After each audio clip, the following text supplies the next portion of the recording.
Кету Накшатри Утрабхадрапада и прошлая жизнь. 26-я Накшатра Утрабхадрапада расположена в знаке Рыбы, планетарный владыка Сатурн, главенствующее божество Ахирбудхня, змей-глубин, символ задней ножки погребального ложа.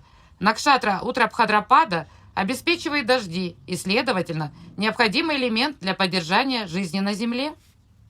Планетарный владыка Сатурн здесь уже не суровый учитель, а мудрый старец, который учит посредством терпения, упорства и собственного примера. Утрабхадрапада считается также Накшатрой Лакшми. Богиня Лакшми всегда находится у стоп бога Вишну, который обитает в молочном океане первозданных вод. Мудрец Нарада решил спор между Лакшми и Сатурном, решая, кто из них велик, дипломатично заявив, что оба они равны в том смысле, что при входе Лакшми выглядит великолепно, а при выходе Сатурн кажется великим. Божеством Накшатры является Ахирбудхня, водный дракон, который спит на дне океана. Он считается сыном Вишвакармы, небесного архитектора. Ахирбудхня – это облако или змей атмосферы. Он представляет воду в виде дождевого облака. Святая вода, используемая в храмах и церквях, представляет эту воду и может проявлять энергии Накшатры. Символ задней ножки погребального ложа обозначает бессознательное, сны, видение и смерть. Животным Утрабхадрапады является корова, которая также устанавливает связь с божественной коровой Камадхену, исполняющей желания и дарующая ситхи. Эта накшатра показывает высокую интуитивную энергию в различных областях, таких как консультирование, письмо, поэзия, пение, танцы, и вдохновляет других следовать по определенному пути. В прошлой жизни человек был трудолюбивым и накопил духовные заслуги, получил прогрессирующие уроки в медитациях, в пробуждении кундалини, мог даже обладать даром менять погоду. У него существовала сильная связь с природой и окружающей средой. Он любил быть в горах или около воды, чтобы чувствовать себя умиротворенно. Ему нравились корабли, яхты, лодки, подводное плавание. Он подсознательно хотел стать морским существом. Человек обладал глубокими пониманиями и знаниями, мог быть экстрасенсом или заниматься ченнелингом. У него возникали картинки, созерцательный мистический текст или слышал чей-то голос. Происходило интуитивное понимание в подсознании, что соединяло его с изначальной кармой.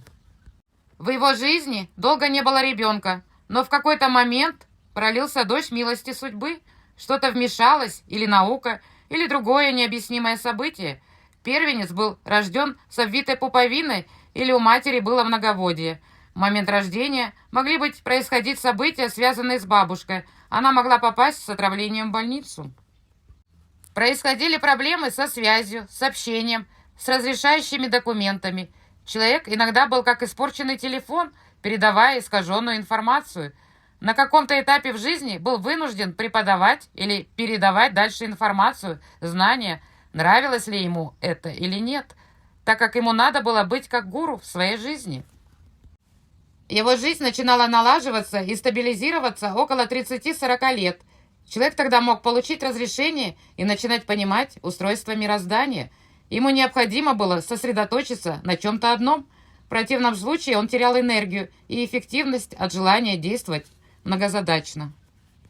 Был чрезвычайно скрытным в отношении своих навыков, связей и богатств. Прятал свои сокровища в надежных местах, куда у других не было доступа. Мог употреблять психоактивные вещества и иметь связи с преступным миром. Он имел проблемы со сном. Ночью, если человек попадал в больницу, могла произойти операция, и его могли усыпить, сделав анестезию. Был одержим какой-то сущностью, призраком, и обходил различные храмы, чтобы избавиться от нее. Человеку пришлось провести ночь в храме. Изначально, еще в утробе матери, он обрел особенные знания, но он знал только половину аспекта знаний. Наполовину у него не было изначальных прав, а незнание могло его уничтожить. Поэтому он в жизни искал, следовал за каким-то таинственным божеством, чтобы открыть следующую главу. Ему пришлось пройти несколько кругов лабиринта, только тогда тайна полностью открылась, и он предался воле Всевышнего и обрел мудрость. Ему необходимо было быть осторожным с волнами океана. Они могли поглотить его. Он омывал свои ноги водой перед тем, как вступить в свой дом или в храм. Кету в Утра-Бхадрападе говорит о том, что человек прошел через множество процессов исцеления, трансформации, и он исцелил свою боль, все негативные эмоции в прошлом. Один страх, с которым необходимо справиться в этой жизни, это страх быть обманутым и остаться в одиночестве. Этот страх необходимо отпустить, так как человек должен понять, что все, что уходит от него, никогда не было его, а что его всегда вернется к нему и будет с ним. Необходимо научиться правильно прощать и отпускать. Человек будет стремиться к духовной любви, чтобы была связь с душой партнера.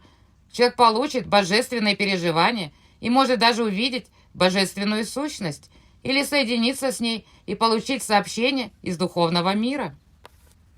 Одним из лучших средств для этой накшатры является поклонение богине Лакшми, нагам и пожертвование денег на спасение окружающей среды, кормление рыбок в пруду или дома в аквариуме. Когда человек входит внутрь храма, его правая нога должна войти первой.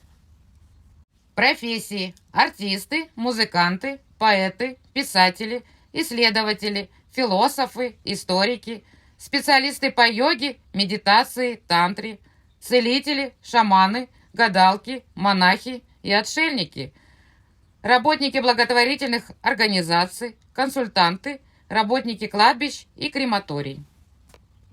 4 пады Утра-Бхадрапады. Лев. Может возникать страх перед людьми, что сделает человека одиноким и даст негативные мысли. Человек должен научиться помогать людям в этом мире, не гордиться собой и всегда брать на себя ответственность за свои ошибки. Дева. Человек обладает великолепным интеллектом и должен прислушиваться к своей интуиции, но также научиться не сосредотачиваться на маленьких проблемах. Он должен все делать идеально, но необходимо отпускать мелочи и пытаться уметь прощать других. Весы. У человека могут быть некоторые проблемы в отношениях.